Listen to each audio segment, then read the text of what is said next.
All right, everybody, welcome back to the Rattle Cage podcast. I am Ryan, as always, joined by Sterling. What is happening today, Sterling? Oh, not a whole lot. Hopefully win some money. That'd be nice. That'd be nice. We're at Atlanta this week, 260 laps.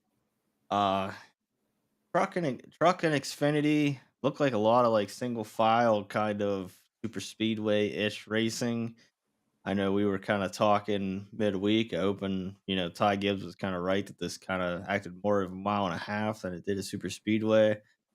It kind of did. I mean, it is kind of a hybrid, I guess.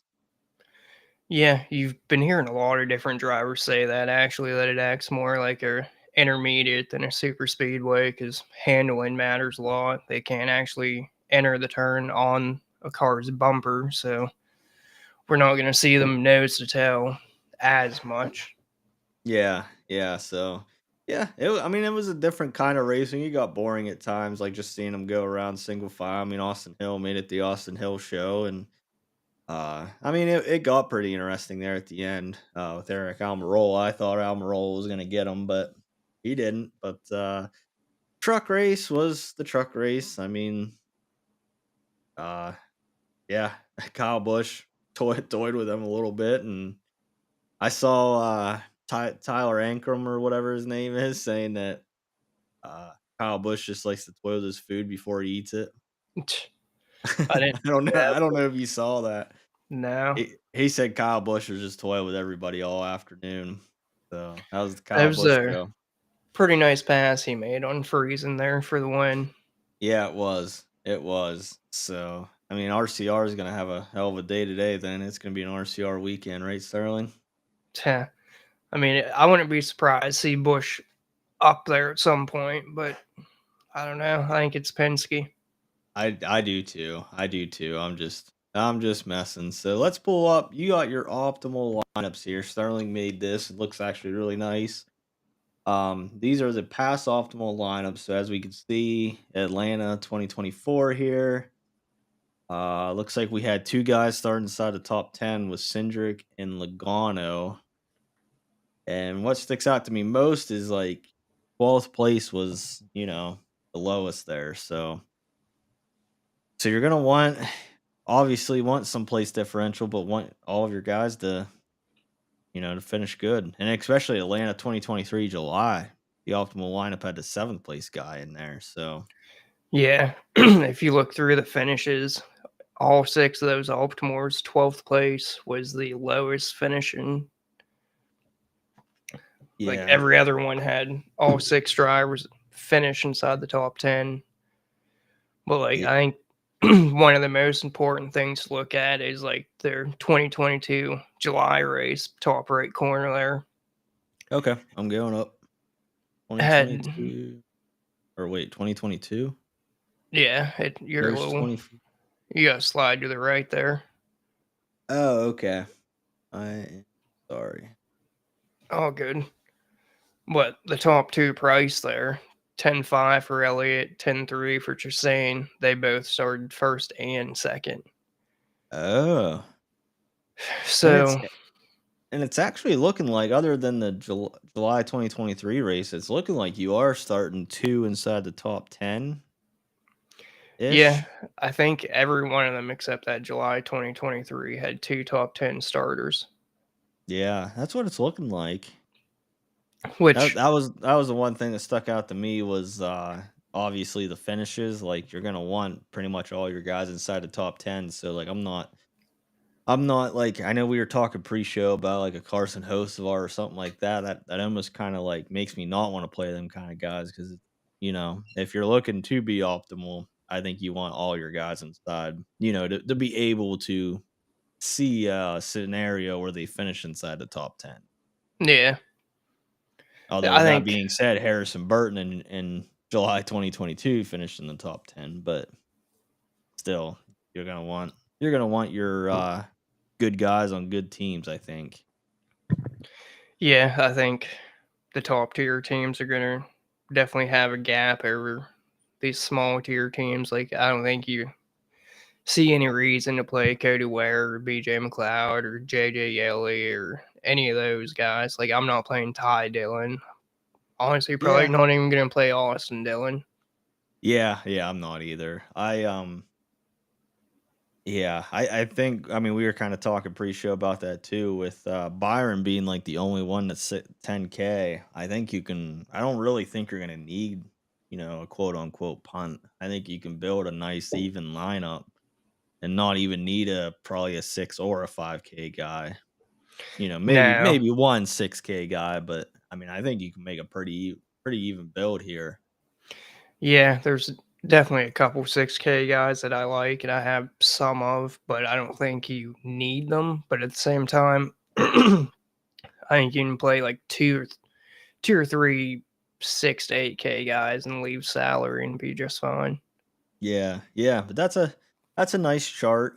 Sterling, did you throw that in the Discord? I didn't. I Okay. can. Okay. Yeah, speaking of the Discord, I'm going to go over the spiel again. Anybody that's not in the Discord definitely needs to get in the Discord. One of us will post that in the comment section after this video.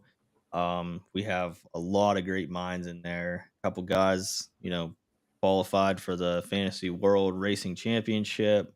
Multiple guys taking down GPPs. Cam Fan taking down the what was it, the dual GPP, Yeah. and then didn't Ben take down a GPP yesterday in Xfinity? No, he was damn close. There at one Oh, point, okay. pretty much the entire race of Xfinity, it looked like it was going to be either be Ben, Cam Fan, or myself that took Or no, that down. Brad. I'm sorry, it was Brad. I saw everybody congratulating Brad. I Yeah, didn't he know if got he. he got second in the spotter. Okay, okay, so that's what they were talking about. But yeah, I mean, there's lots of GPP winners. I mean, D Bulls is always in there, chatting it up. Cam Fan, Ben, Brad. I mean, Stukas is in there.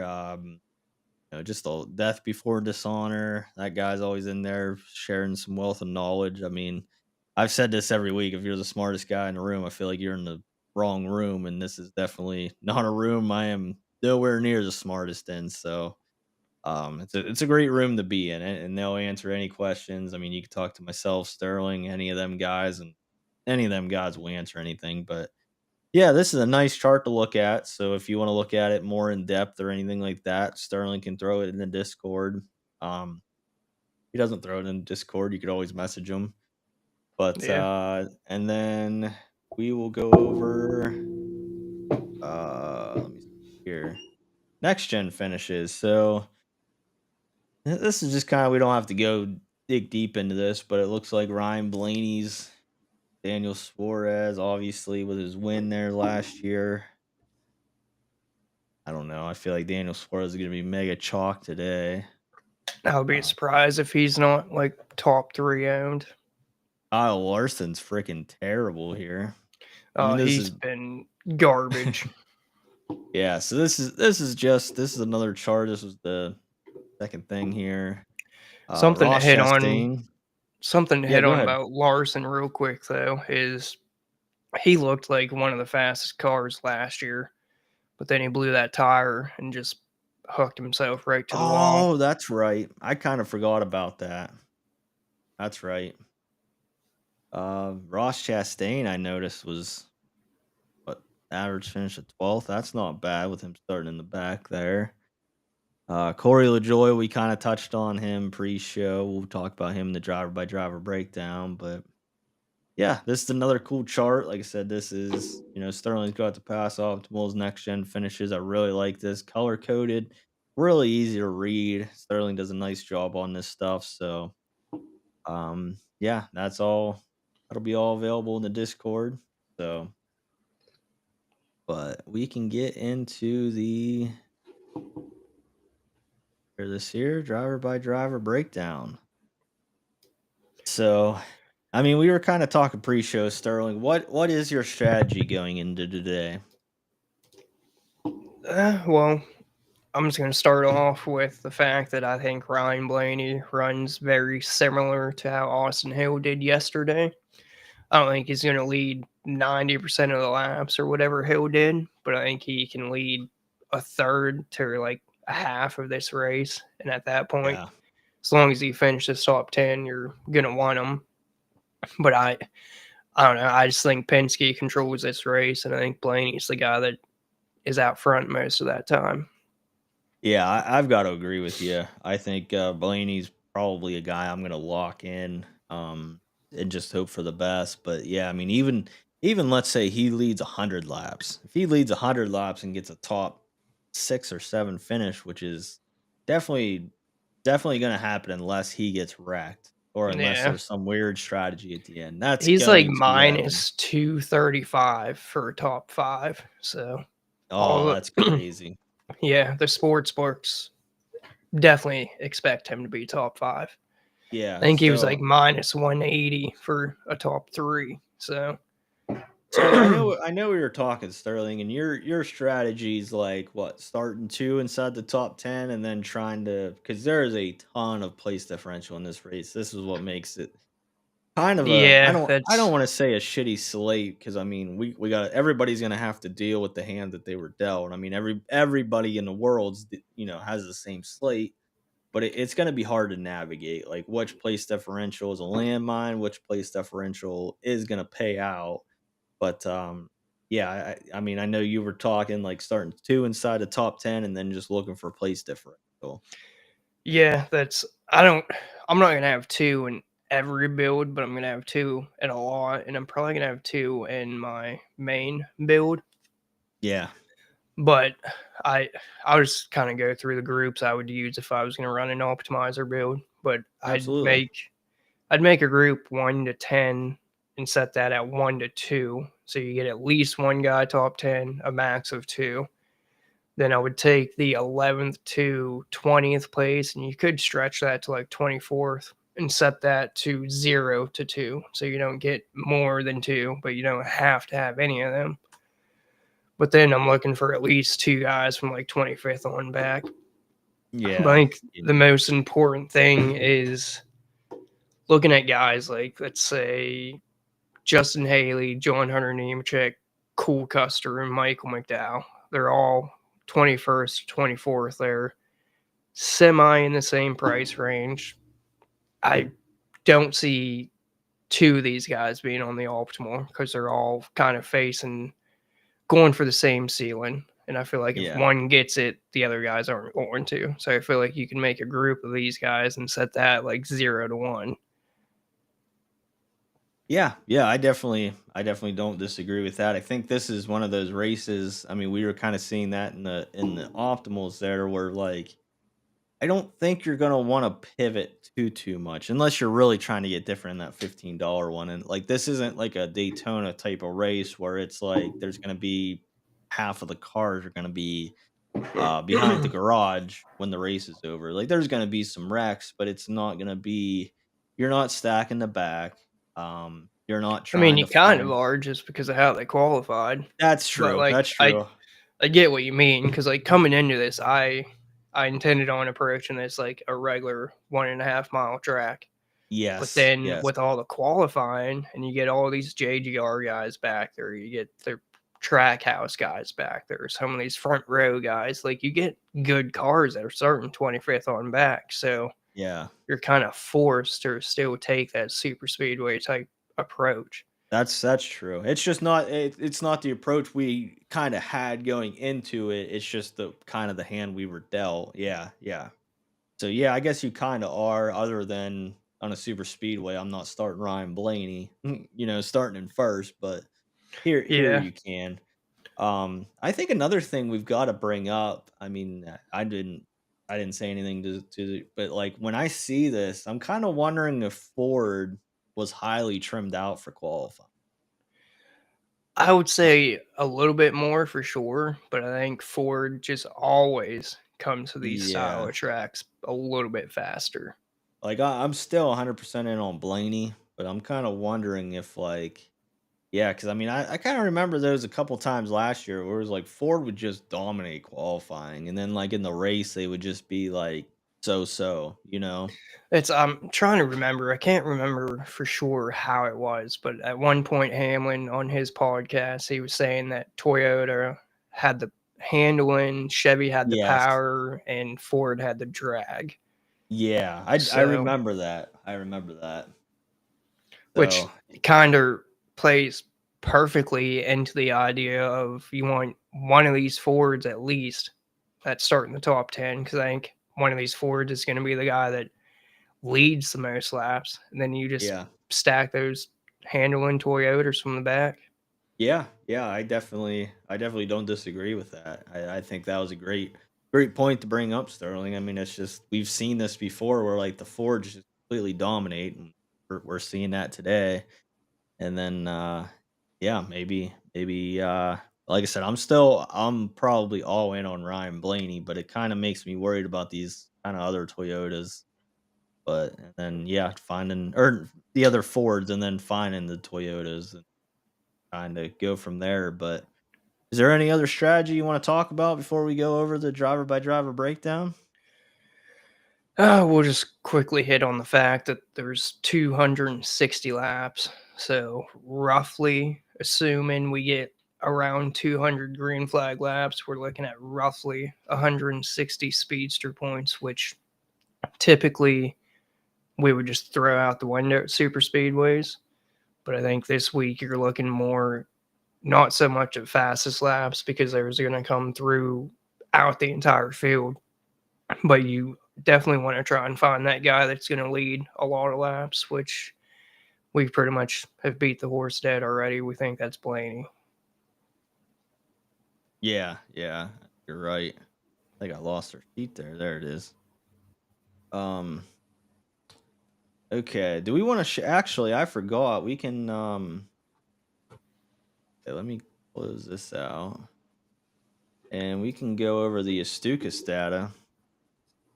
See if I can bring this up here. Okay.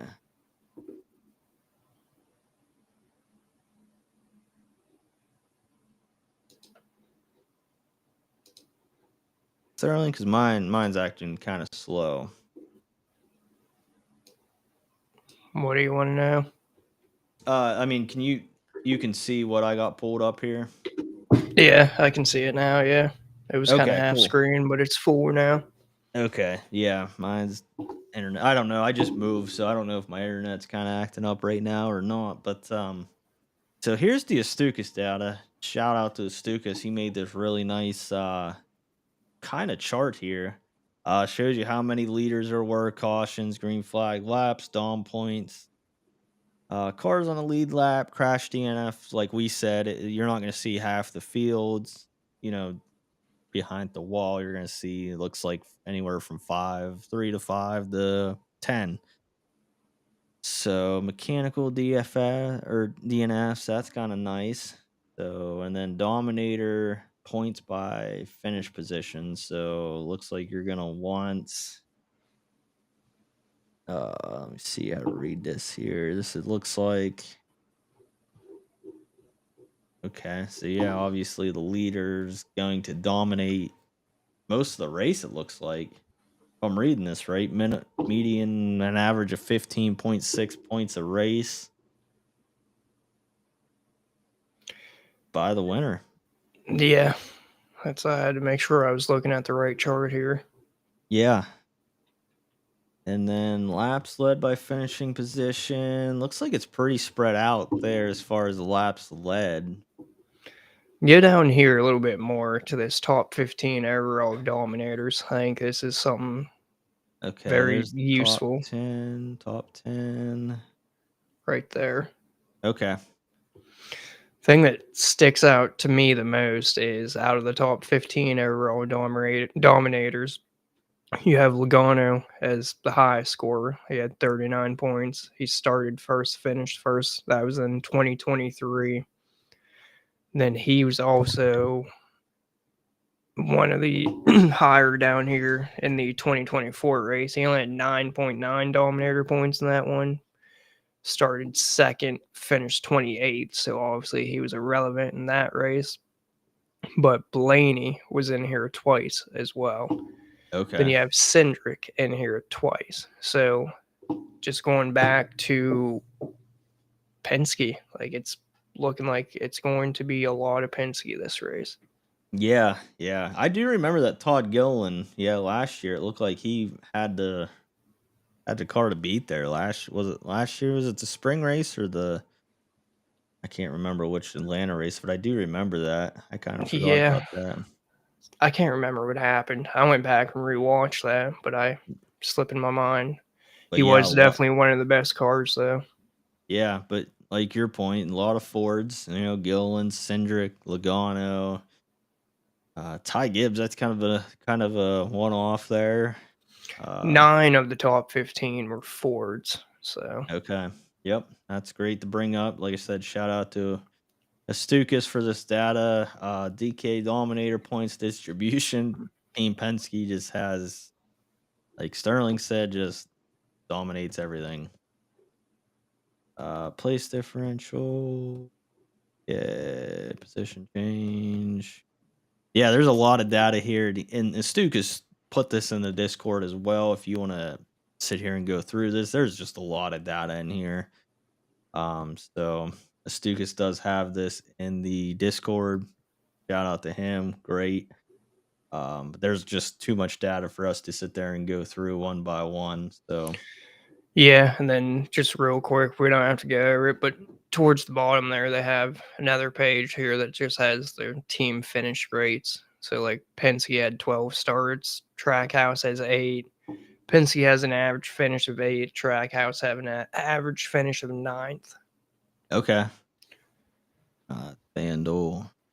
Okay, but yeah, we will go over then and get our driver by driver breakdown here. So I know we kind of already said about it, Sterling, but I think Blaney for me is green. I think I'm having a lot of Ryan Blaney. Yeah, I'm going to be probably in the green range. High end blue, low end green, probably green. Yep.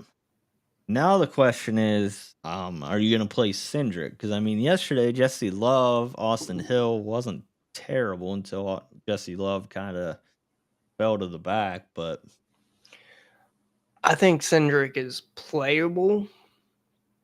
I'm not 100% sure how I want to do that yet. Obviously, there's not going to be more than one other guy inside the top 10, but I feel like gut call, if you're playing Cindric, you're not playing Blaney.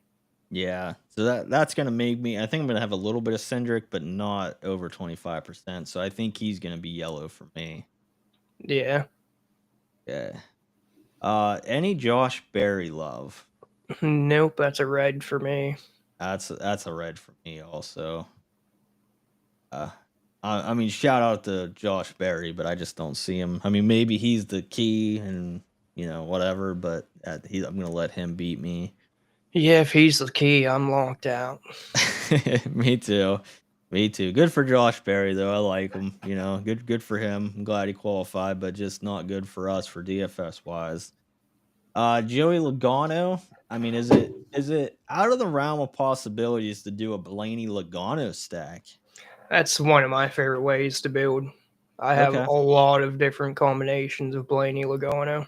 I think we see Blaney lead like the first half of the race pretty much, and then you could see Yeah. Logano come on, or they just kind of swap back and forth throughout the race, or Blaney leads most of it with Logano pushing them and racking up some fastest laps. Or Yep. I think Blaney Logano is a great way to go.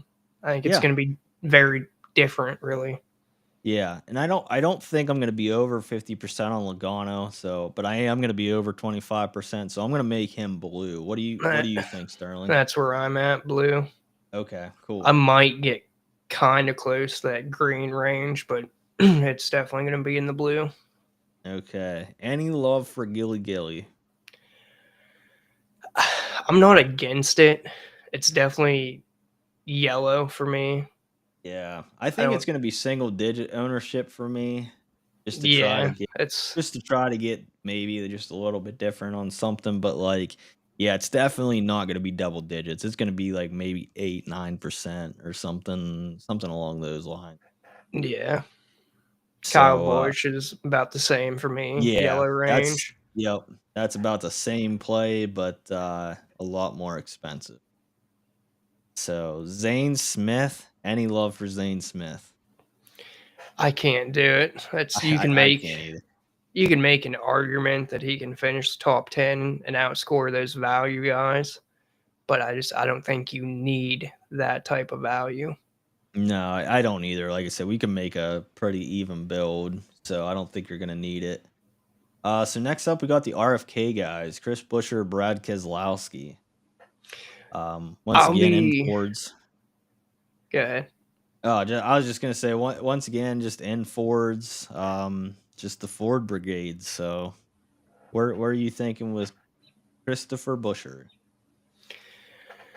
With him and BK both, I'm going to be in the yellow range. Probably aim to be like 10 to 15% on them.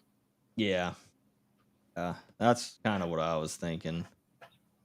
I don't think there's any argument either way. I think they could definitely get up there and make a run at the end, or be contenders kind of the whole race. I mean, but Noah Gregson, It's got to be red for me. that's kind of my thoughts. I have, I just think he's starting too high for me to play. Here's an interesting one. Ryan Priest. You can kind of pivot off of Busher and Keselowski because I think Priest will, obviously he'll probably run with Busher and Kez, and he's what $1,300 cheaper than Busher and 2,000 cheaper than Keselowski. So they're almost the same plays, but he got a little bit more place differential, and he's a hell of a lot cheaper. And I feel like he's going to be pretty much unowned. Like, I'm going to be definitely yellow on him, probably around 10%, maybe a Yeah, little more. But I feel like Ryan Priest is a great way to be different. I absolutely agree. Now would you say that Priest will be higher than Keselowski and Busher? I I think I don't I don't think he'll be higher. I think he probably Okay. should be, but I don't think he will be. Okay. I definitely can't disagree. Allmendinger. I think he's a red for me. Yeah, he's actually been okay in this type of racing, but starting 12th, I can't do Yeah, I agree. it. Bowman. This is kind of a I think Bowman's kind of an interesting play here because I think he's going to go way overlooked. I mean, I definitely don't like the starting spot, but Alex Bowman, it's going to be a cold day. We kind of talked about this. Only 8,000. I think Bowman's going to come into my player pool a little bit, honestly. I could see being around like 10% on him. He's not Yeah. someone I'm going to get a whole lot of. Right. Yeah, I'm not gonna like jam him into every lineups, but yeah, definitely getting a few there. I definitely don't mind because I think he's going to be way under owned, and I think he can definitely get up to a top 6 or something like that and, maybe shake it up. So, Bubba Wallace, here's an interesting one. We were talking about Toyotas. He's starting 14th. He has run good in Atlanta. He's ran well, but he hasn't finished well. Yeah, he always seems to wreck out at the end.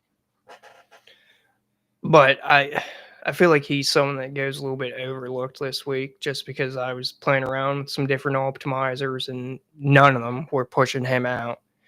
And I feel like with all that PD, these guys in the teens like Bubba and Byron and Reddick and Elliott, I think they're all going to be lower owned than what they should be.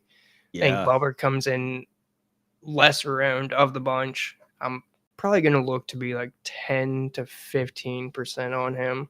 yeah.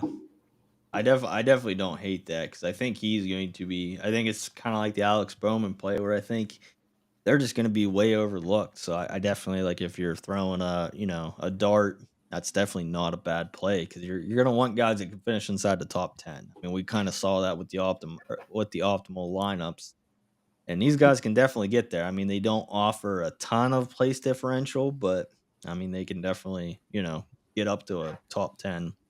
Yeah, and this is another range that might be worth if you're running an optimizer to make like a 0 to 1 group from like 10th to 15th. Yeah, yeah, I don't mind that at all. Austin Dillon, we kinda talked about that. I'm out on him. You're out on him, Sterling? Yeah, I don't see myself having any. It kind of sucks being this style of track, but I Yeah. mean, if Austin Dillon beats me, he beats me. I couldn't agree more.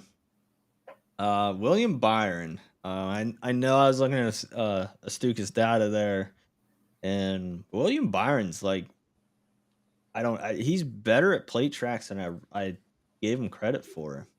I mean, obviously, I know he's a two-time Daytona 500 winner now, but like he's got a lot of good finishes at super speedways outside of that.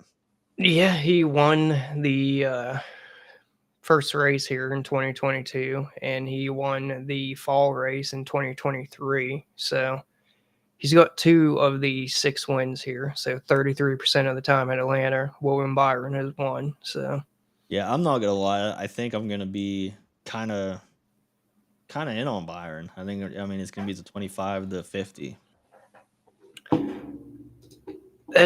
I'll probably be right around the 25. Okay, I'll put you in blue. But yeah, I think William Byron here could be a nice.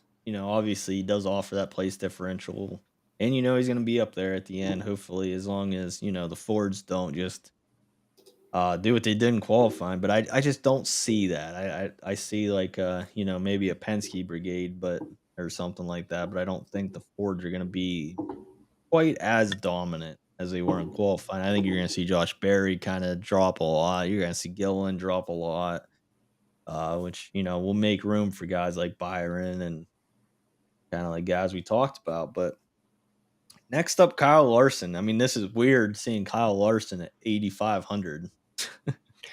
Yeah, what's even weirder is he starts 17th, and I don't think I want anything to do with him. Across the six Atlanta races, his best finish is 13th, and then his second best is 30th. So Yeah. he has been terrible here. Just out of curiosity, what's his ownership look like? I want to say like 15% is what I'm seeing. Okay. All right. That's not a terrible fade. I kind of like that actually. And then speaking of like guys that with cheap prices that completely are wowing me, how about Tyler Reddick, 7,800? I kind of feel the same way on him. He's definitely had better finishes than Larson, but I just because he's in a Toyota makes me I know a little bit that's of interest. that's what's gonna make me yellow. I think I'm gonna have some interest in him. He always seems to run decent and then get taken out, but I think I'm gonna have a little bit of interest in him. And like we talked about, being in a Toyota makes me a little bit more intrigued. So, are you yellow or red here? Go ahead and I'll be lower end of yellow on him. okay. And then we go to Chase Elliott, starting 19. This is somebody that I'm probably going to be high in yellow, low in blue, like 25 ish, 30 ish%.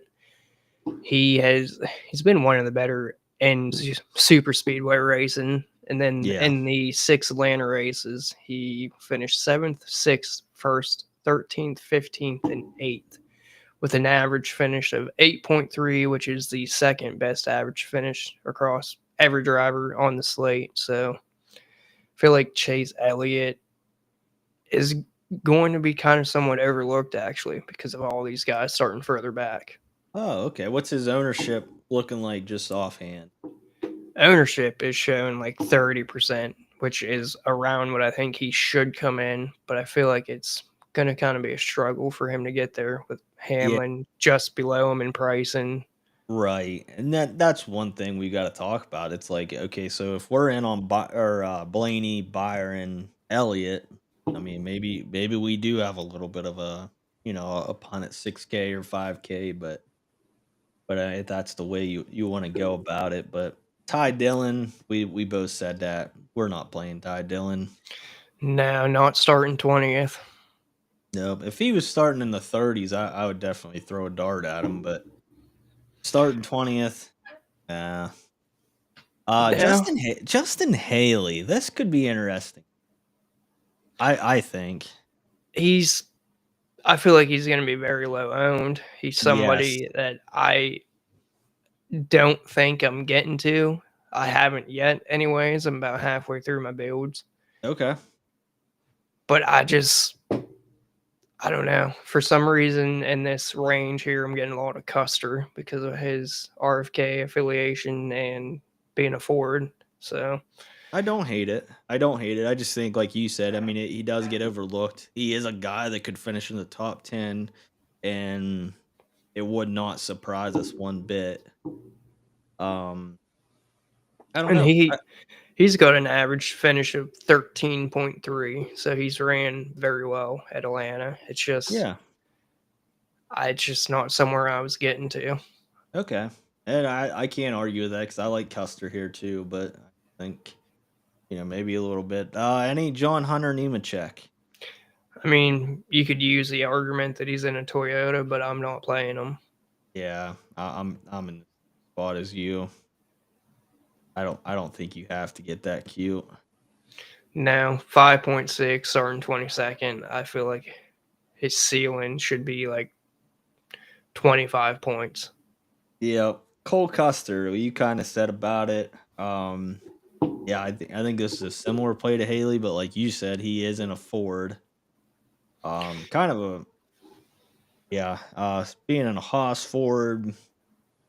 Yeah, I'll have a little bit of them. Yeah, the only thing that sucks is he's only ran half the races here, and he's finished 32nd and 34th in two of them. But in the third one, he finished ninth. So, and How he was was he in the Xfinity? I mean, does any finishes like I don't I know obviously I'm putting you on the spot here, but like I mean the Xfinity races is he like won 3 times or does anything like that stick out?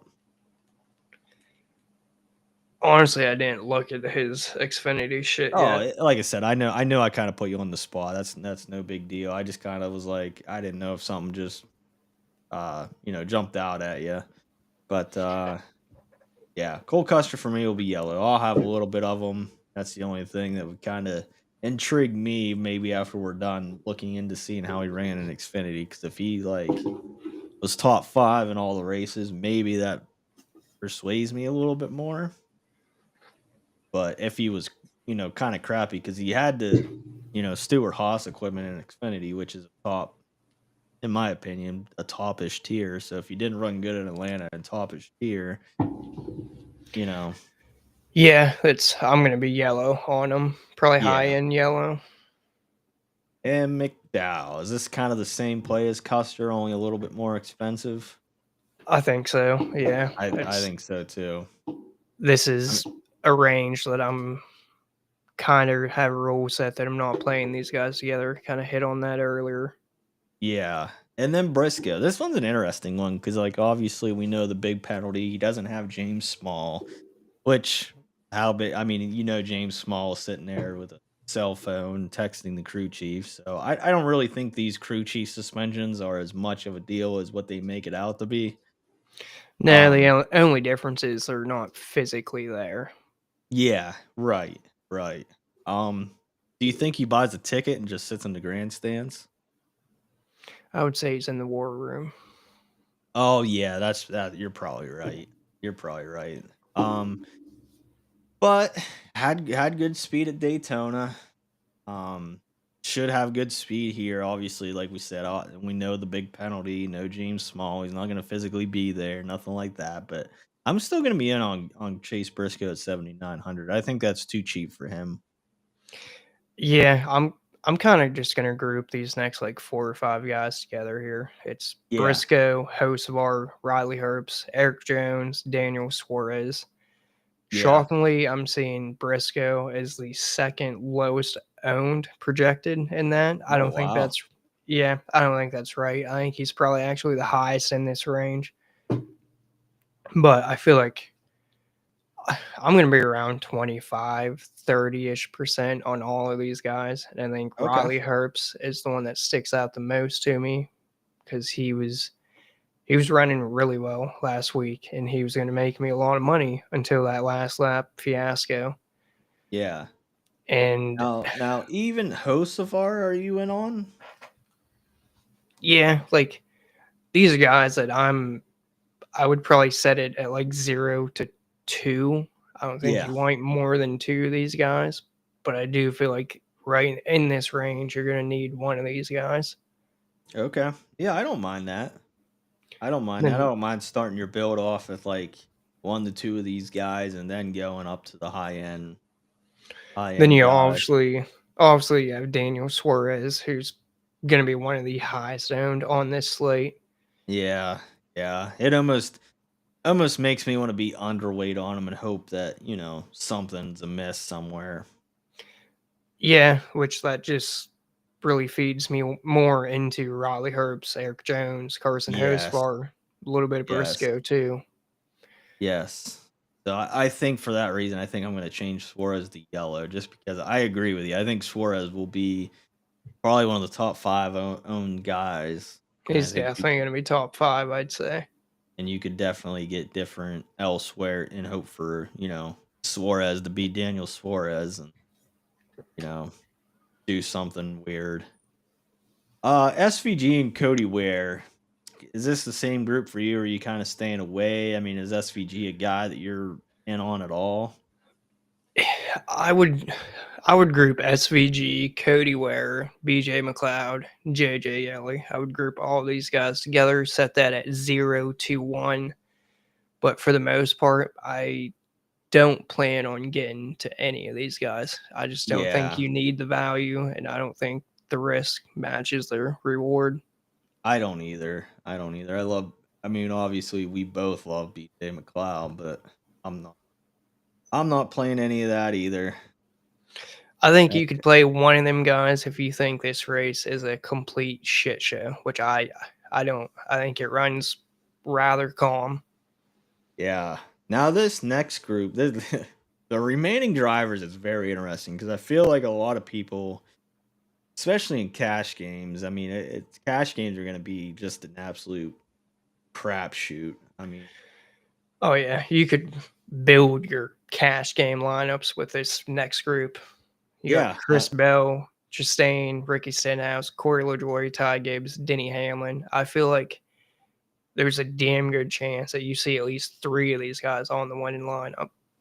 I couldn't agree more. I couldn't agree more. So, I mean, I think this whole group right here, I think is probably, I don't yellow to bluish. I Definitely blue for me, Yeah, which it sucks because like obviously they're going to be the highest owned of the bunch. they are. They have the highest ceiling, but at the same time they have the highest floor. So being where they start and the majority of the guys that are in front of them, it's hard to see them not getting there, I not know. getting you at least 35, 40 points. And Yeah. that could be a lot on this type of race. And you could honestly, like you just said, you could make a lineup with just these guys here and Yeah, probably cash. Like you're not gonna get the optimal, I don't think, out of all 5 of these guys. But like if you made a lineup with all 5 of these guys and you showed me your lineup and you doubled your money or whatever, I would not be shocked at all. So um, Denny Hamlin, this is an interesting one. What's his ownership looking like? Is he like the highest owned? yeah, seeing him just below 50%, and I'd say that's probably pretty accurate. I was just I was kind of wondering, kind of, because he's kind of a polarizing guy here of what he pulled there last year. Riding around in the back and then getting taken out in the last lap crash. But I was kind of wondering where people, obviously were going to go. Obviously, it's just a projection, but yeah, that seems about right. After I saw him qualify 37th, I was like, well, yeah, he's going to be obviously super high owned. So but there's really nothing, I don't think, anybody that really stands out more than anybody else in the Chris Bell, Ross Chastain, Ricky Stenhouse, Corey LaJoy, Ty Gibbs, Denny Hamlin. I think, like we talked pre-show, I think Corey LaJoy could be a guy that I don't know what his ownership, or you said 28%, I think, on Corey Yeah. LaJoy. Um, I don't know if he hits that with all these other guys around there, but I definitely don't mind, some dart throws on Corey LaJoy, just hoping that he gets under that. Yeah, you wanna rank these guys from 32nd down to 37th in the order that you would play them? I think it would be Bell, Chastain, Hamlin, LaJoy, Gibbs, and Stenhouse. Alright. I think I would go Bell, Chastain, Yep. Gibbs, Okay. Stenhouse, LaDoria Hamlin, So Hamlin's your last one. just because of the ownership. Like, I think he's clearly gonna be the highest owned. Yeah. Yeah. Obviously, he's got the easiest path to being optimal, but Yeah. Yeah. I don't mind. That's a good, like, I don't want to say like full on fade, but that would be a good fade. no, like I'm definitely gonna be in that blue range on him. Yeah. He'll Uh, probably be in a quarter to like a third of my lineup. So yeah. Yeah. I don't blame you. I don't blame you. So, all right. Well, is there anything else we want to touch on before the race? Obviously, what, 3 o'clock start time? 317 is what lock is. Okay. Cool. So get your lineups in, join that Discord, and we will hopefully be sharing some screenshots of some GPP takedowns. Hell yeah. So, all right, guys. Well, that was a good one, and we will see you guys for the recap show. Yes, sir. All right. See ya.